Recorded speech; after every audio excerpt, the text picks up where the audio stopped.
Hello everyone, knowledge हम में आपका स्वागत है। इस वीडियो के अंदर हम ह्यूमन रिसोर्स डेवलपमेंट पढ़ेंगे।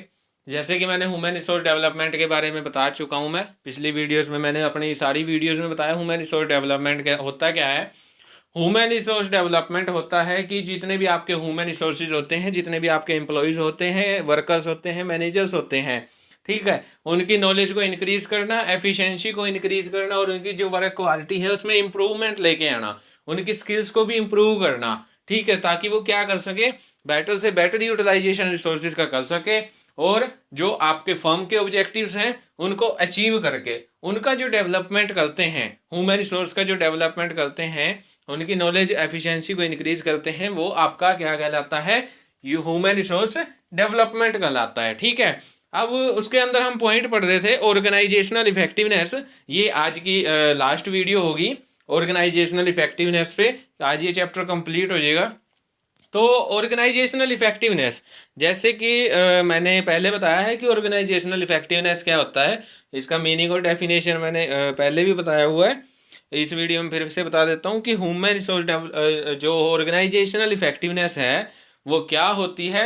ये एक मेजरमेंट होता है, एक माप होता है। किसका?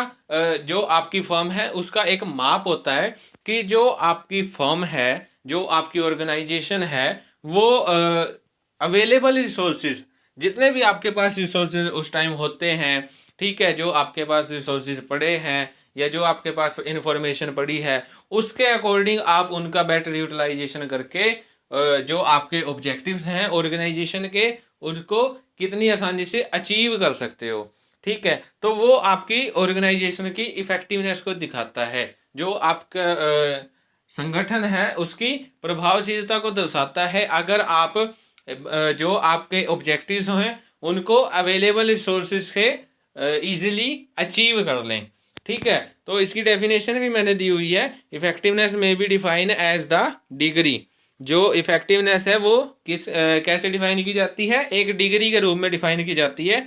To which an organisation realise it goals, जिसमें क्या है, जो ऑर्गेनाइजेशन है वो क्या करती है, अपने गोल्स को अचीव करती है। ठीक है, प्राप्त करती है। कितने इजीली प्राप्त करती है, वो आपका क्या है, इफेक्टिवनेस के अंदर आता है। ठीक है, अब ऑर्गेनाइजेशनल इफेक्टिवनेस तो हो गया। अब इसके कुछ ऑब्स्टेकल्स हैं, लिमिटेशंस कह लीजिए, इसके लिए कुछ चैलेंजेस हैं, इसकी कुछ सीमाएं हैं। ठीक है, या इसके कुछ दोष हैं जिनको हम डिस्कस करेंगे। अब इसमें आपका फर्स्ट पॉइंट आता है ऑब्जेक्शन बाय एम्प्लॉयज़, कर्मचारियों द्वारा विरोध। अब कई बार क्या होता है कि जो फर्म है उसके अंदर जो एम्प्लॉयज़ होते हैं, ठीक है, वो क्या होते हैं, वो क्या कहते हैं कि जो ऑर्गेनाइजेशन ने एक रूल्स बनाए हैं, रेगुलेशन बनाए हैं, हम उसको फॉलो नहीं करते हैं। ठीक है, तो वो क्या करते हैं, उस जो आपने पॉलिसीज बनाई हैं, जो रेगुलेशंस बनाए हैं, उनका क्या करते हैं, वो विरोध करते हैं, उन पे ऑब्जेक्शन उठाते हैं कि ये हमारी विलिंगनेस के खिलाफ है। जो मतलब कि रूल रेगुलेशन बनाए हैं उनके साथ हमारी जो मतलब कि काम करने की जो कैपेसिटी है वो भी कम है, और जो हमारी टाइमिंग है वो भी मैच नहीं होती। ठीक है, मान लीजिए आपने बोला है कि एक महीने में हम आपको एक छुट्टी देंगे या दो छुट्टी देंगे, ठीक है, और एम्प्लॉयज़ क्या कहते हैं, हमें कम से कम तीन या चार छुट्टी तो चाहिए। ठीक है, तो ये क्या हो जाता है, ऑब्जेक्शन हो जाता है एम्प्लॉयज़ की तरफ से। अगर एम्प्लॉयज़ आपके ऑब्जेक्शन करते हैं, वो क्या करते हैं, नियम को नहीं मानते हैं, आपके रूल रेगुलेशंस को नहीं मानते हैं, तो ये जो आपका ऑर्गेनाइजेशन पे क्या विपरीत प्रभाव पड़ता है। तब आपकी ऑर्गेनाइजेशन इफेक्टिव नहीं रह जाती। क्यों? कर्मचारी आपके विरोध कर रहे हैं, तो काम कौन करेगा? ठीक है, और काम नहीं होगा तो ऑब्जेक्टिव्स भी अचीव नहीं होंगे, ऑब्जेक्टिव्स अचीव नहीं होंगे तो जो आपकी ऑर्गेनाइजेशन है वो इफेक्टिव नहीं मानी जाएगी। उसके बाद सेकंड पॉइंट आता है ऑब्जेक्शन बाय मिडल मैनेजर्स। अब ऊपर क्या था, ऊपर क्या था कि जो आपके एम्प्लॉयज़ हैं वो क्या कर रहे थे, विरोध कर रहे थे, उनके द्वारा ऑब्जेक्शन उठाया जा रहा था। अब यहाँ पे ऑब्जेक्शन कौन उठा रहा है? Middle manager. तो जो मतलब कि आपके मिडिल मैनेजर होते हैं वो किसका काम करते हैं? एक मिडिल मैन का काम करते हैं। टॉप लेवल और जो आपका लो लेवल है उसके बीच की क्या है, एक कड़ी मानी जाती है मिडिल लेवल। ठीक है, मीन्स जो लो लेवल से जो प्रॉब्लम्स आती हैं, जो भी मतलब कि सजेशंस आते हैं, वो वो कौन पहुंचाता है? मिडल लेवल पहुंचाता है टॉप लेवल तक। और टॉप लेवल से जो सॉल्यूशन आती है, जो इन्फॉर्मेशन आती है, ऊपर से नीचे की तरफ, वो कौन प्रोवाइड करवाता है एम्प्लॉयज़ को? मिडल, जो आपके मिडल मैनेजर्स होते हैं, वो क्या करवाते हैं? प्रोवाइड करवाते हैं, ठीक है। लेकिन वो ऐसा काम करते तो हैं, कम्युनिकेशन का काम करते हैं बीच में टॉप लेवल और लो लेवल के बीच में। लेकिन कुछ सिचुएशन ऐसी आती हैं कि जिनमें जो मतलब कि मिडिल लेवल के जो मैनेजर्स हैं, वो ये सोचते हैं इसमें हमारा तो कोई प्रॉफिट है नहीं, तो वो क्या करते हैं? उस चीज़ पे ऑब्जेक्शन उठा देते हैं। उस सिचुएशन में वो क्या करते हैं? ऑब्जेक्शन उठा देते हैं। अगर वो ऑब्जेक्शन उठाते हैं तो ये जो है, ये आपकी जो ऑर्गेनाइजेशन है उसके जो इफेक्टिवनेस है उस पर बुरा प्रभाव डालती है। कैसे? अब मान लीजिए मिडिल लेवल वाले करेंगे ऑब्जेक्शन, तो जाहिर सी बात है उनके नीचे जो लो लेवल वाले एम्प्लॉयज़ हैं वो भी ऑब्जेक्शन उठाएंगे, जिससे क्या होगा? काम रुक जाएगा। काम रुक गया, प्रोडक्शन रुक गई, तो ऑब्जेक्टिव्स भी अचीव नहीं होंगे, ठीक है। तो इसके कारण क्या होगा कि जो आपके ऑर्गेनाइजेशन है उसका बिल्कुल भी इफेक्टिव नहीं माना जाएगा, ठीक है। तो उसके बाद थर्ड पॉइंट आता है decrease in planning and resources. कई बार क्या होता है कि जो आपकी प्लानिंग है और जो आपके रिसोर्सेज हैं, उनके उनमें कमी आ जाती है। क्या? जैसे आपके जो ऑब्जेक्टिव्स हैं उसके अकॉर्डिंग प्लानिंग नहीं है, उसके अकॉर्डिंग आपके पास रिसोर्सेज नहीं है, ठीक है। तो कई बार क्या हो जाता है कि जो मतलब प्लानिंग है वो भी क्या है, वैसी नहीं होनी होती जैसी ऑब्जेक्टिव्स सेट किए गए हैं, ठीक है। अगर प्लानिंग अच्छी नहीं है तो ऑब्जेक्टिव अचीव नहीं कर सकते, ठीक है। अगर प्लानिंग बना दी, उसके अकॉर्डिंग रिसोर्सेज नहीं है, रिसोर्सेज की कमी है आपके ऑर्गेनाइजेशन में, तो भी आप से ऑब्जेक्टिव्स को अचीव नहीं कर सकते, जिससे कि आपकी जो ऑर्गेनाइजेशनल इफेक्टिवनेस है उस पर बुरा प्रभाव पड़ता है, विपरीत प्रभाव पड़ता है, ठीक है। उसके बाद फोर्थ पॉइंट आता है unimpressive change bye top level manager. Means जो आपके टॉप लेवल मैनेजर होते हैं वो क्या करते हैं, कई बार ऐसे चेंज कर देते हैं जो मतलब कि आपके मिडिल लेवल और जो आपके लो लेवल के जो एम्प्लॉयज़ हैं उनके लिए, उनके क्या होता है? अगेंस्ट होता है, ठीक है। उनके लिए वो क्या होता है? अनइम्प्रेसिव होता है, अप्रभावशाली होते हैं, उन पर क्या बुरा प्रभाव डालते हैं, ठीक है। कुछ ऐसे रूल्स रेगुलेशंस अप्लाई कर दिए जो मतलब कि जो एम्प्लॉयज़ हैं उनकी इच्छाओं के विरुद्ध है, या उन पे काम का बर्डन ज़्यादा डाल दिया, उतनी इनकी सैलरी नहीं है जितना उन पे काम का बर्डन ज़्यादा डाल दिया, ठीक है। कोई अदर बेनिफिट्स नहीं दे रहे, तो ये क्या है? अनइम्प्रेसिव है, ठीक, अनइम्प्रेसिव चेंज है, ठीक है। किसके लिए? एम्प्लॉयज़ के लिए। तो ये कौन करता है चेंज? ये सारे चेंज टॉप लेवल मैनेजमेंट करता है, ठीक है। यदि वो ऐसे अनइम्प्रेसिव चेंज अगर ऑर्गेनाइजेशन में लेके आता है तो आपकी ऑर्गेनाइजेशन इफेक्टिव नहीं मानी जाती। क्यों? क्योंकि जो वर्कर्स हैं वो काम नहीं करेंगे, ठीक है। उसके बाद फिफ्थ पॉइंट आता है चेंज इन टेक्निक्स। कई बार क्या होता है जो मतलब कि हमने सुना है, आज का टाइम है टेक्नोलॉजी का, और टेक्नोलॉजी एवरीडे चेंज होती है, ठीक है। अगर हम टेक्नोलॉजी की नॉलेज अपने जो एम्प्लॉयज़ हैं, जो भी आपके मैनेजर्स हैं, अगर उनको नहीं दोगे, ठीक है, तो उन्हें को पता ही नहीं होगा कि जो न्यू मशीनरी आई है उसको कैसे ऑपरेट करना है, ठीक है। उसको टेक्नोलॉजी के बारे में नहीं पता होगा कि लेटेस्ट टेक्नोलॉजी कौन सी आ रही है। अगर उनको तकनीकी ज्ञान नहीं है तो वो जो आपका टेक्नोलॉजिकल एनवायरनमेंट है जो डे बाय डे चेंज होता है, वो उसके अकॉर्डिंग क्या नहीं कर सकते? सर्वाइव नहीं कर सकते, वो उसमें क्या नहीं कर सकते? काम नहीं कर सकते। अगर वो ऐसा नहीं कर सकते तो जो आपके फॉर्म के ऑब्जेक्टिव्स हैं वो भी अचीव नहीं कर सकते, जिसके कारण क्या होगा? जो आपकी ऑर्गेनाइजेशन की जो इफेक्टिवनेस है वो क्या होगी? कम हो जाएगी। उसके बाद सिक्स्थ पॉइंट आता है चेंज पॉलिसीज़।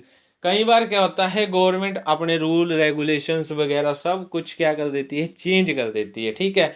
और आपके जो ऑब्जेक्टिव सेट हैं वो किसी और पॉलिसी के अकॉर्डिंग है, ठीक है।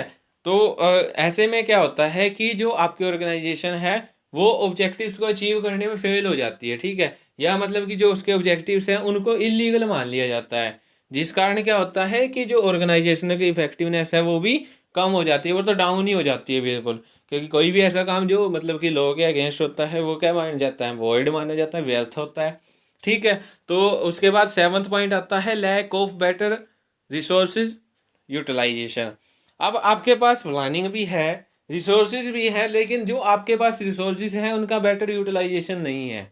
ठीक है, अब हमने क्या पढ़ा था कि जो ऑर्गेनाइजेशनल इफेक्टिवनेस है वो क्या बनाती है, जो ह्यूमन रिसोर्सेज हैं, जो मतलब कि लोकल रिसोर्सेज भी हैं, उनका बेटर से बेटर यूटिलाइजेशन संभव करती है। ठीक है, अगर ऐसा नहीं है तो जो आपकी फर्म है उसको बिल्कुल भी अफेक्टिव नहीं माना जाएगा। क्यों? क्योंकि बेटर यूटिलाइजेशन नहीं है रिसोर्सेज का, रिसोर्सेज का बेटर यूटिलाइजेशन नहीं है, तो जो मतलब आपके फर्म के ऑब्जेक्टिव्स हैं उनको भी आप अचीव नहीं कर सकते। ठीक है, जिस कारण क्या होगा, जो आपकी ऑर्गेनाइजेशन की जो इफेक्टिवनेस है उस पर विपरीत प्रभाव पड़ेगा, वो डाउन आती चली जाएगी। तो ये कुछ ऑब्स्टेकल्स थे, कुछ लिमिटेशंस थी, कुछ चैलेंजेस थे जो ऑर्गेनाइजेशनल इफेक्टिवनेस में आते हैं। ठीक है, कि जो आपकी ऑर्गेनाइजेशन इफेक्टिवनेस है उसकी क्या क्या लिमिटेशन होती है, क्या क्या उसके दोष होते हैं। ठीक है, और उसके बाद आपके कुछ जो मतलब कि ऑब्स्टेकल्स थे, जो लिमिटेशन थे, उनको दूर करने के कुछ उपाय हैं, कुछ मेजर्स हैं। ठीक है, वो हम एक वन बाय वन डिस्कस करते हैं। फर्स्ट आपका आता है सिलेक्शन ऑफ एम्प्लॉयज़, कर्मचारियों का चुनाव। ये पॉइंट क्या कहता है कि जो मतलब कि आप एम्प्लॉयज़ का सिलेक्शन करते हो, ठीक है, वो किस बेस पे करना है, वो मतलब कि उनके नॉलेज के अकॉर्डिंग उनका सिलेक्शन करना है, और उनकी नॉलेज के अकॉर्डिंग ही उनको क्या देनी है, जॉब देनी है, उनके इंटरेस्ट के अकॉर्डिंग उनको जॉब देनी है। जिसमें उनका इंटरेस्ट होगा उस काम को वो और भी योग्यता के साथ करेंगे, और भी कुशलतापूर्वक करेंगे। ठीक है, तो जो मतलब कि ये पॉइंट कहता है कि ये पॉइंट कहता है right person to right job देनी चाहिए। ठीक है, अगर आप ऐसा करते हो, right person to right job देते हो, ठीक है, तो उनका इंटरेस्ट बना रहेगा, वो और भी एफिशिएंट तरीके से काम करेंगे, जिससे कि जो आपकी ऑर्गेनाइजेशन की इफेक्टिवनेस है वो कम नहीं होगी, उसके उल्टा वो क्या होगी, इंक्रीज होगी। ठीक है, उसके बाद सेकेंड पॉइंट आता है सेटिस्फैक्शन ऑफ कस्टमर्स, मीन्स जो आपके कस्टमर्स हैं उनको क्या देना, सेटिस्फैक्शन देना, उनको सेटिस्फाइड करना। ठीक है, क्योंकि जो कस्टमर होता है उसको मार्केट का क्या माना जाता है, किंग माना जाता है, राजा माना जाता है। ठीक है, अगर जो मतलब कि आपका राजा है, जो किंग है, जो आपका कस्टमर है, अगर वो सेटिस्फाइड है आपकी ऑर्गेनाइजेशन से, तो क्या माना जाता है कि आपकी ऑर्गेनाइजेशन की जो मतलब कि सर्विसेज हैं वो क्या हैं, अच्छी हैं, जिस कारण जो आपकी ऑर्गेनाइजेशन की इफेक्टिवनेस है वो भी बढ़ जाती है, कि आपकी ऑर्गेनाइजेशन बड़ी इफेक्टिव है, जो इतनी अच्छी अच्छी सर्विसेज दे रही है।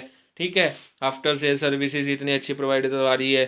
ठीक है, तो कस्टमर सेटिस्फेक्शन भी जो ऑर्गेनाइजेशन इफेक्टिवनेस है वो उसको बढ़ाता है। उसके बाद थर्ड पॉइंट आता है proper distribution of work, means जैसा कि हमने पीछे पढ़ा था ना, जो मतलब कि objection bye employees, objection bye manager, तो वो क्यों होता है, वो इसलिए होता है क्योंकि उन पर वर्कलोड ज़्यादा हो जाता है। ठीक है, कई बार वो काम करना बंद कर देते हैं, क्यों? क्योंकि उनके पास इतना काम आ जाता है जितना उनके पास टाइम नहीं होता। ठीक है तो वो भी ह्यूमंस, ठीक है, मशीन तो है नहीं कि सारा काम कर देंगे। तो ये क्या कहता है थर्ड पॉइंट, कि जो आपने वर्क देना है, जो काम देना है, वो प्रॉपर डिस्ट्रीब्यूशन करना है इसका काम का। ठीक है, जिस पर जो पर्सन जिस काम में एफिशिएंट है उसको वो काम दो, ताकि वो और भी अच्छे से करे, और क्या करे, फटाफट कर दे। क्यों? अगर मान लीजिए आप खुद को लेके चलिए, अगर आप किसी काम में एफिशिएंट हैं, कुशल हैं, आपको वही काम दे दिया जाए तो आप कितना आसानी से कर लोगे, और कितना टाइम बचा लोगे। अगर आपको कोई ऐसा काम दे दिया जाए जो आपसे होता ही नहीं, ठीक है, तो आप उसमें सारा टाइम वेस्ट कर दोगे। तो ये कहता है कि अगर ऑर्गेनाइजेशनल इफेक्टिवनेस को बनाए रखना है तो जो वर्क है उसका क्या करना है, प्रॉपर डिस्ट्रीब्यूशन करना है। उसके बाद फोर्थ पॉइंट आता है बीइंग एन इन्फ्लुएंशियल लीडर, प्रभावशाली नेता, कि उनका जो नेता है, जो उनका नेतृत्व कर रहा है, जो उन्हें प्लानिंग समझा रहा है, जो भी उन्हें डायरेक्ट कर रहा है, उनका मार्गदर्शन करना है, वो कैसा होना चाहिए, प्रभावशाली होना चाहिए, इन्फ्लुएंशियल होना चाहिए, ताकि वो क्या कर सके, जो आपके एम्प्लॉयज़ हैं उनको क्या कर सके, मोटिवेट कर सके काम करने के लिए। अगर आपका नेता ऐसा नहीं है तो आपके जो एम्प्लॉई हैं वो भी ठंडे रहेंगे, वो काम ही नहीं करेंगे। ठीक है, अगर आपका जो नेता है, जो लीडर है, वो क्या है, इन्फ्लुएंशियल है प्रभावशाली है, सॉरी प्रभावशाली है, तो जो आपके वर्कर हैं वो और भी मोटिवेशन के साथ और डेडिकेशन के साथ क्या करेंगे, वर्क करेंगे, जिससे कि ऑर्गेनाइजेशन की इफेक्टिवनेस बनी रहेगी। ठीक है, उसके बाद फिफ्थ पॉइंट आता है equality in personal and organisational objectives, व्यक्तिगत एवं संगठनात्मक उद्देश्यों में समानता। जैसे कि हमने पढ़ा था ना, पीछे पढ़ा था अभी हमने इसी ऑर्गेनाइजेशन इफेक्टिवनेस में हमने पढ़ा था कि जो आपके एम्प्लॉयज़ हैं उनके ऑब्जेक्टिव्स, उनके जो निजी और पर्सनल ऑब्जेक्टिव्स हैं और जो फर्म के ऑब्जेक्टिव्स हैं उनमें क्या लेके आना, इक्वलिटी लेके आना, समानता लेके आना। अब क्या करेंगे, जो एम्प्लॉयज़ हैं उनके जो ऑब्जेक्टिव्स हैं वो उसको अचीव करेंगे तो फर्म के जो ऑब्जेक्टिव्स हैं वो ऑटोमेटिकली अचीव होंगे, जिससे कि फर्म की इफेक्टिवनेस बढ़ जाएगी और भी। ठीक है, तो दोनों के जो मतलब कि ऑब्जेक्टिव्स हैं उनके पर्सनल और फर्म के जो ऑब्जेक्टिव्स हैं, ऑर्गेनाइजेशन के जो ऑब्जेक्टिव्स हैं उनमें क्या लेके आना, इक्वेलिटी लेके आना। उसके बाद 6th पॉइंट आता है to prevent the personal disputes, तो व्यक्तिगत विवादों को रोकना। अब ये पॉइंट क्या कहता है कि जो आपके ऑर्गेनाइजेशन के अंदर जितने भी आपके वर्कर्स हैं, एम्प्लॉयज़ हैं, वो काम कर रहे हैं, ठीक है, अगर उनके बीच में आपस कोई नोक झोंक है, कोई झगड़ा है, कोई डिस्प्यूट्स हो रहा है, ठीक है, या मान लीजिए जो आपके एम्प्लॉय है और जो मैनेजर है उनके बीच में किसी बात को लेकर आपसी डिस्प्यूट्स है, ठीक है, तो उस डिस्प्यूट को होने से रोकना या उसे दूर करने के तरीके रहना, उनकी जो प्रॉब्लम्स है उसका सोल्यूशन करना, ठीक है, तो ऐसे तरीके से वो क्या करेंगे, उनके जो बीच के डिस्प्यूट्स हैं वो दूर हो जाएंगे, वो कम हो जाएंगे और वो क्या करेंगे, उनके बीच में जो रिलेशंस हैं वो अच्छे हो जाएंगे, जिससे कि वो और भी अच्छे और बेटर तरीके से क्या करेंगे, काम करेंगे और ऑब्जेक्टिव्स को अचीव करेंगे, जिससे कि जो आपके फर्म के जो इफेक्टिवनेस है वो बनी रहेगी। ठीक है, उसके बाद 7th पॉइंट आता है keeping qualified staff in the organisation, योग्य कर्मचारियों को संगठन में बनाए रखना, कि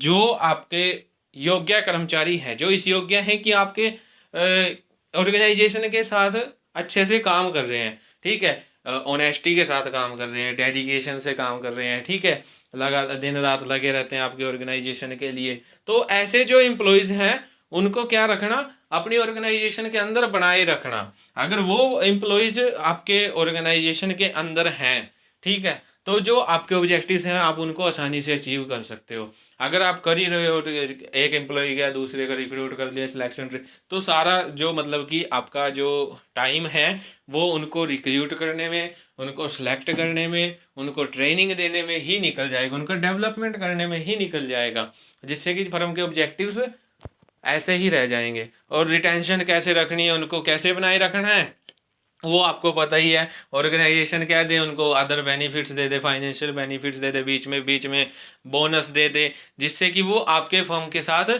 लंबे समय तक बने रहें। ठीक है, अगर वो मतलब कि आपके फर्म के साथ ही बने हैं, आपके ऑर्गेनाइजेशन में ही रहते हैं, तो आपके लिए जो ऑब्जेक्टिव्स हैं उनको अचीव करना ईजी हो जाता है, ठीक है, जिससे कि आपके ऑर्गेनाइजेशन की इफेक्टिवनेस बनी रहेगी। उसके बाद 8th पॉइंट आता है प्रॉपर कम्युनिकेशन सिस्टम, उचित संप्रेषण प्रणाली। अब हमने क्या पढ़ा है कि कम्युनिकेशन कैसा होना चाहिए, 2 वे होना चाहिए, ठीक है, तो सेम यहाँ पे अप्लाई होता है। अगर आपका फर्म में जो कम्युनिकेशन सिस्टम है वो 2 वे है, मीन्स ऊपर से इन्फॉर्मेशन नीचे की तरफ आती है और नीचे से जो मतलब कि सजेशन है वो ऊपर की तरफ जाते हैं, ठीक है। अगर आपके ऑर्गेनाइजेशन में ऐसा सिस्टम है कम्युनिकेशन का, तो जो आपका ऑर्गेनाइजेशन की जो इफेक्टिवनेस है वो क्या मानी जाएगी, अच्छी मानी जाएगी, मीन्स आपका ऑर्गेनाइजेशन इफेक्टिव माना जाएगा। अगर ऐसा है कि जो ऊपर वाले हैं वो नीचे वालों की सुनते ही नहीं, जो टॉप लेवल मैनेजमेंट है वो लो लेवल की सुनता ही नहीं, बस अपनी इन्फॉर्मेशन ही प्रोवाइड करवा रहा है, 1 वे कम्युनिकेशन है, ठीक है, तो वहाँ पे जो आपकी ऑर्गेनाइजेशन है वो बिल्कुल भी क्या नहीं मानी जाती, इफेक्टिव नहीं मानी जाती। तो जो ये लास्ट पॉइंट कहता है, ये कहता है कि जो कम्युनिकेशन सिस्टम होना चाहिए वो अच्छा होना चाहिए, ठीक है। तो आज की जो वीडियो थी इसके अंदर हमने ऑर्गेनाइजेशनल इफेक्टिवनेस को कंप्लीट कर लिया है, जिसमें हमने ऑर्गेनाइजेशनल इफेक्टिवनेस की जो कुछ लिमिटेशन थी और उन लिमिटेशन को कैसे दूर किया जा सकता है, मीन्स आपकी ऑर्गेनाइजेशन को कैसे इफेक्टिव बनाया जा सकता है, उसके बारे में हमने कुछ पॉइंट्स डिस्कस किए। तो आज की वीडियो में इतना ही। Thank you.